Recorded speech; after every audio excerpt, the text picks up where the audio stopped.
Hello guys, this is Tynrael back for what might be the final mission for New Horizons from me. I may continue with some sort of missions in the future with the new version of New Horizons. We are expecting an update in the future. And by then, well, after this mission, hopefully I will have unlocked all of the science tech and will no longer need to be constrained by career mode, working for funds, and doing all of that stuff that actually became kind of obnoxious. A quick overview of the things that happened in the teaser in case anyone was interested. I just went with a generic Sauna over the horizon.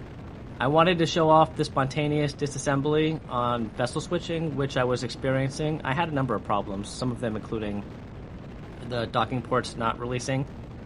I'm kind of disappointed to see that is a known stock bug feature that is still in the 1.2.2 version of the game. It was fixed with Claw's unofficial patches, but he's no longer going to be supporting that, so I may have to resort to editing crafts in the future, and that's kind of obnoxious. I also showed a giant rocket. It was trying to get a payload of fuel into space, and it was just nice to see all those stages shed without colliding into the main rocket and exploding. They did explode later, and that was a nice explosion.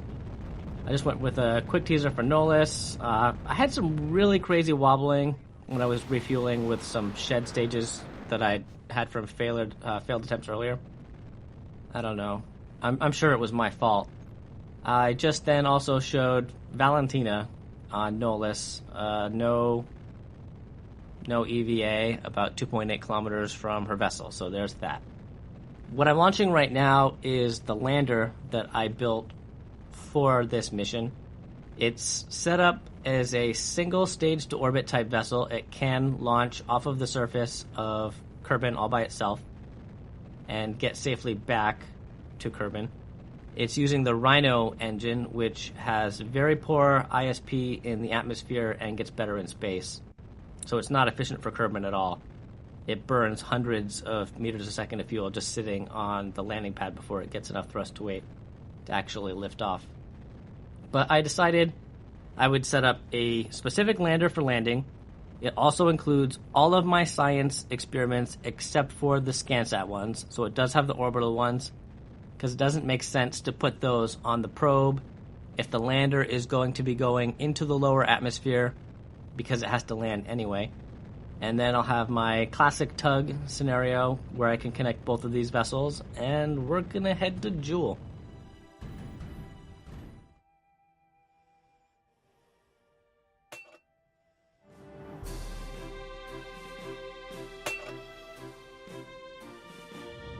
Now with the thrust to weight ratio of 0.10, I'm finding it's going to be kind of difficult to escape from Kerbal's sphere of influence.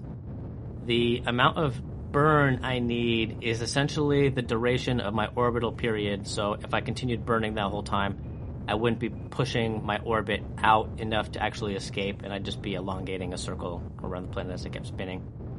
So what I'm going to do is I'm going to start burning probably about 30 degrees before my maneuver node and continue burning through to 30 degrees after. And I will do that again and again and again. This seems to take forever. As you can see, I've done that a few times and my orbit still has a ways to go before I escape.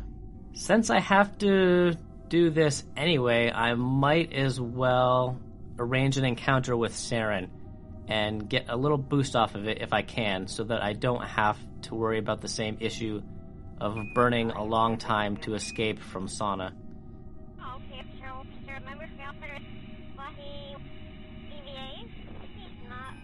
Well, let's find out how much Transfer Window Planner says it will take to actually get to Jewel. I'm about 45 million meters from sauna, and let's just say I want to get about 100 million meters from Jewel. Alright, so 1,196 delta V to get in, and then 955 for an insertion, and I should arrive at year 14, day 81. Since I already started by doing a gravity assist with Saren, I'm just gonna throw this out the window and see what I can do with gravity assists and just play it by ear and see what I can accomplish that way instead of following Transfer Window Planner's recommendation. Well, it looks like I'm just going to wait out the time and arrange another encounter back with Sauna for another boost to help push me out to Jewel. It's too expensive for fuel to actually try hitting one of these other inner planets. And so I'm just going to wait until I have an encounter pretty much where I left off. Now that I have an encounter set up for Jewel, I'm just going to tweak my orbit a little on my escape from Sauna so that I can get as close as possible. Okay, so I have an encounter around Jewel at about 2.8 billion meters. It's a far cry from the 100 million that Transfer Window kind of scheduled for me. I'm a total of about 470 delta V below Transfer Window Planner's estimate for both escaping and the insertion burns. The caveat being, of course, that huge distance discrepancy, as well as if you look in the top left corner, you can see what year it is. Yeah, this is a lot longer because I spent all that time waiting for the perfect orbit instead of trying to just manage an encounter with Transfer Window Planner. So this is kind of a win, I guess, for just messing with gravity assist, but in the future I would just go with what Transfer Window Planner says, because setting up those orbits and encounters and messing with Precision Node just to get them to work the way I wanted was too much of an effort. So arranging an encounter with Nolus was actually pretty easy. As you can see, the orbit I'm in right now isn't quite perpendicular, but it's definitely not in the same plane. So all I have to do is try and swerve it along the orbit until I get an encounter, and it was really easy. Alright, I'm on my approach to Nolus, and then suddenly I'm leaving Jewel, which doesn't make a whole lot of sense. I assume it's just like the bug, where your encounters go in, they go out, except for I'm leaving. It's no good, I've got to fix this.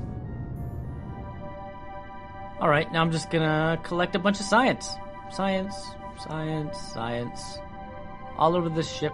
Some of them might have to be reset eventually. That's why I brought a scientist. I have a scientist for the science. Val is there to fly.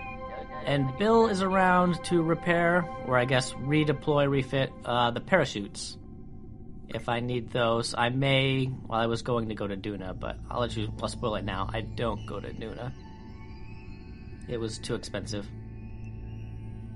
Since I have a probe with me, I might as well scan Nolus. So we'll send this guy out, get a polar orbit.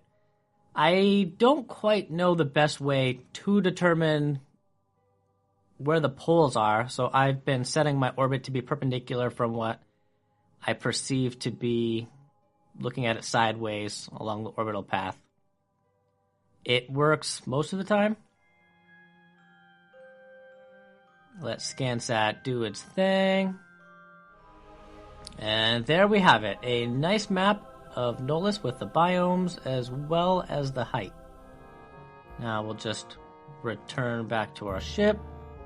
It's pretty easy to maneuver the probe. It's really light, and so the thrusters make it very convenient. The RCS thrusters, that is, make it really simple to just connect back to the lander. It's more complicated with the actual lander, but it's not that complicated. It's a lot easier than trying to connect the tug to something else.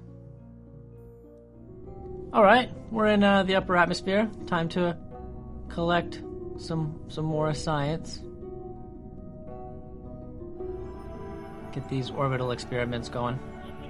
Alright, we're sailing across the surface, getting ready to land.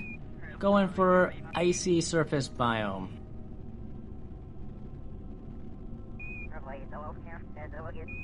Getting lots of science, of course.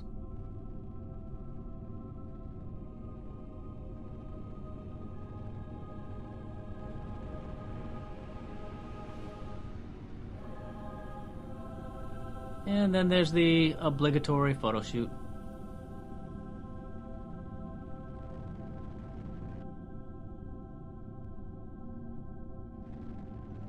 Not quite done yet. Let's go for those mountains. The gravity's pretty light. It doesn't take too much fuel to hop over there. And I did want to get an experiment from the tectonic cracks, which I flew over earlier. So we'll settle down. Get a bunch more science. Science. Now let's send Val on her way. Val sailing over these mountains into the tectonic crack.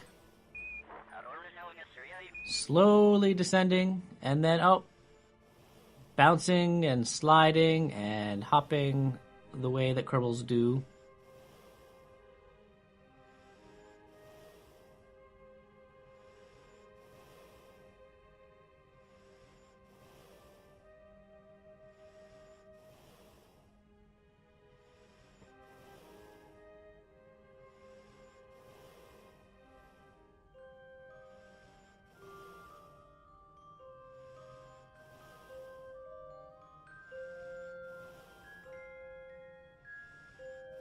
.8 kilometers away. That is going to be painful. Well, I did a lot of running. If you look at my time, it's more than a day. I did make liberal use of speed increases. I think that I had to cap out around 12x physics warp. Otherwise, Valentina would hit a slight bump and turn into vapor. But we're ready to go. Let's take off and get the heck out of here.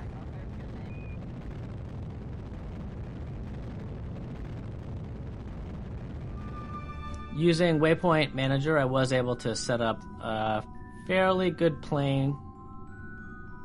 I almost matched it with the lander, with the tug, so that I can get an encounter. And we'll just ease on in there, get connected. Bob will strut us together so we'll be secure. And then we'll just set up a maneuver node to take us to Liak.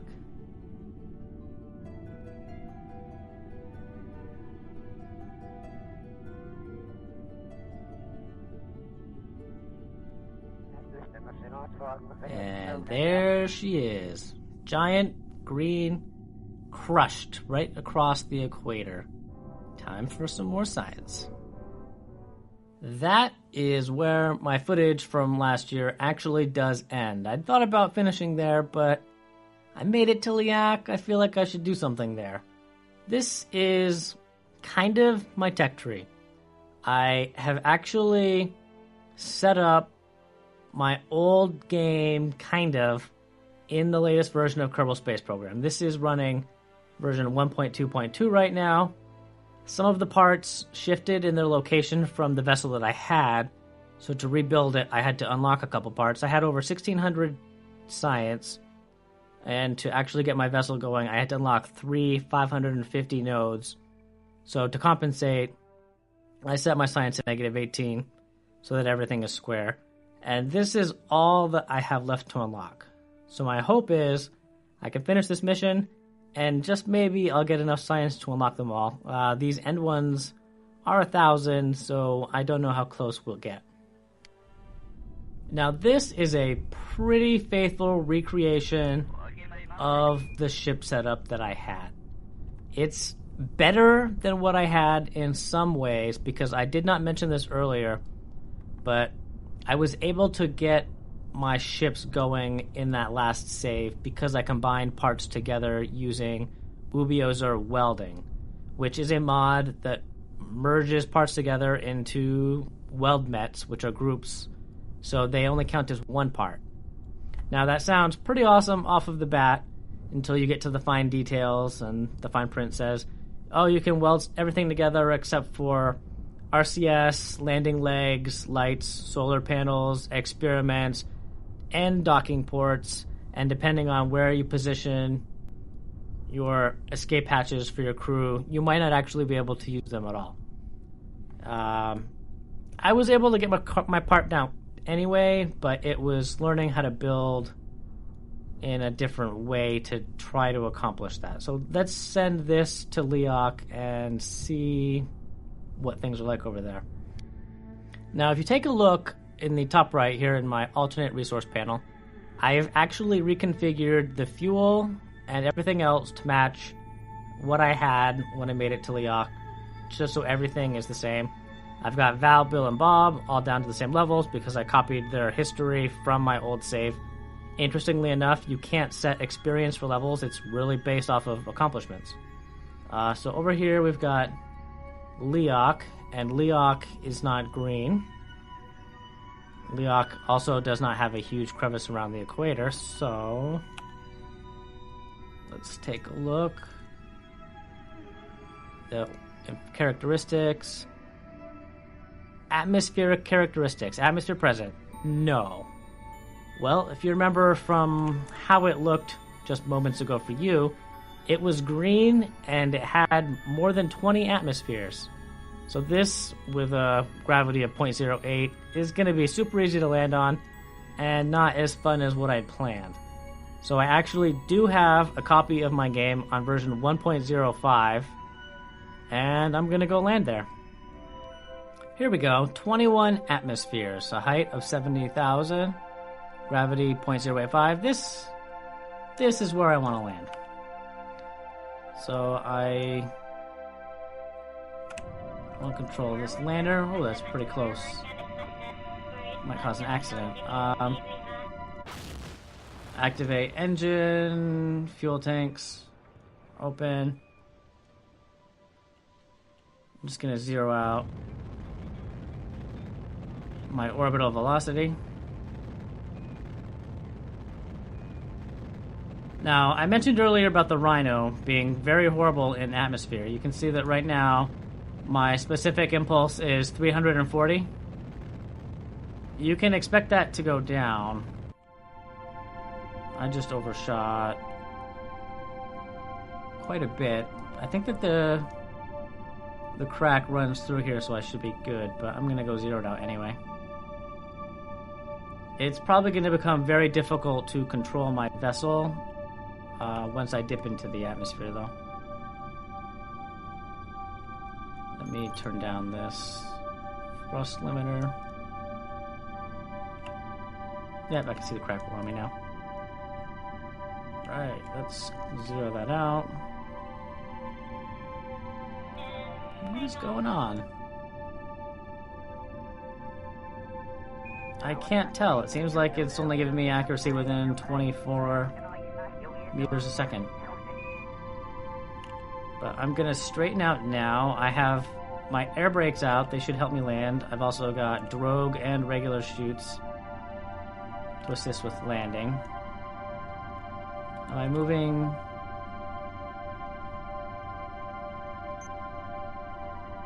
I am moving north. So I should be moving closer toward the center of this crack, because I don't want to land on the edge. Let's see if I time warp, if that is true.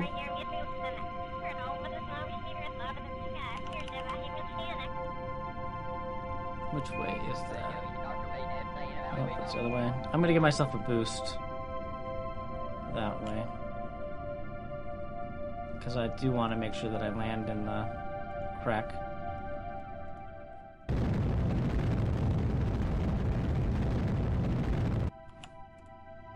Whoa. That might be a bit much.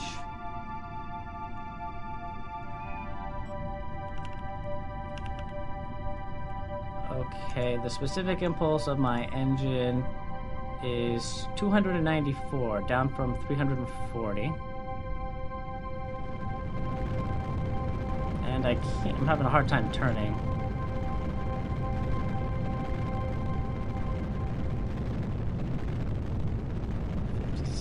Want to keep an eye on that.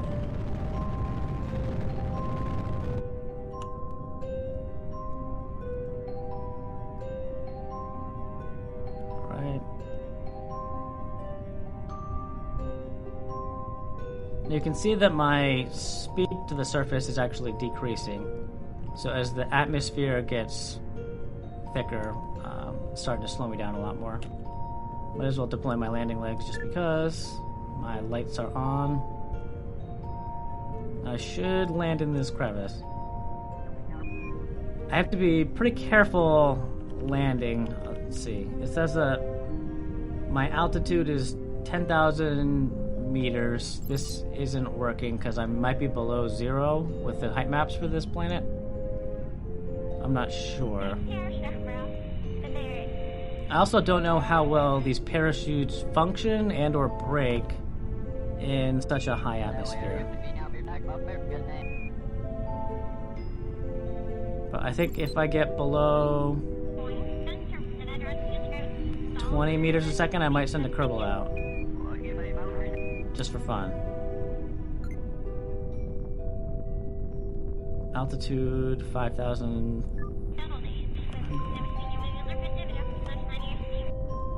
I'm gonna send Bill out. Yay. And then watch this. Oh no, there's Bill. Bill's fine. We'll get back to Bill later. Let's see, I think one is my ladders. You'll notice that Bill has a distance that is increasing. He weighs so little that he's just gonna float. Especially in 21 atmospheres. I think that I should still be decreasing speed. Although I'm at a pretty constant 20. There it goes down just a little. So he should be able to be recovered with this just EVA pack. And I can't tell if there's water down there or just more and more layers of clouds. So I don't actually know where the ground is. Engineer hasn't let me down before, but you'll also notice that if I look at my engine, the specific impulse is 0. Full burn. I got nothing. Okay, so those are opening.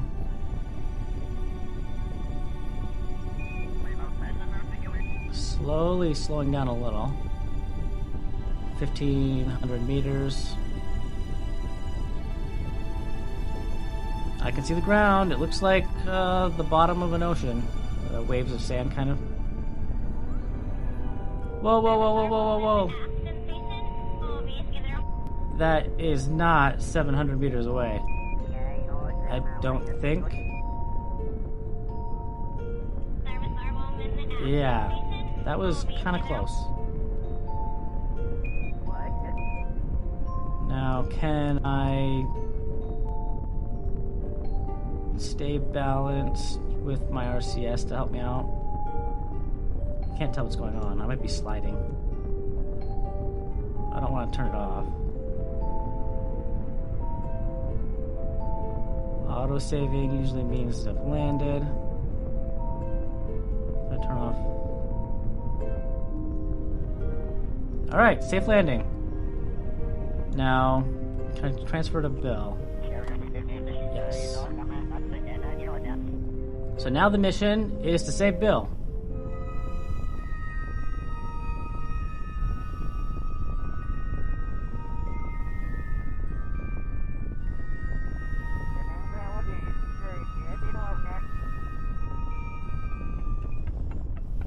It's safe. I put him in peril and then I saved him. Can he walk in this atmosphere? No. I can't even walk up this hill. Well, that's kind of a good place to end the episode, right? End the series. What does Bill think? No? Bill says, yeah, I'm happy right now, but I'll be sad in a minute. No. I said at the beginning of the episode, I'm really in it for the science.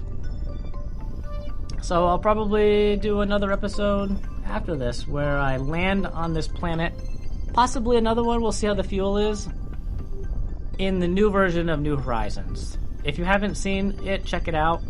What I have previously experienced has changed. The planets are very different now.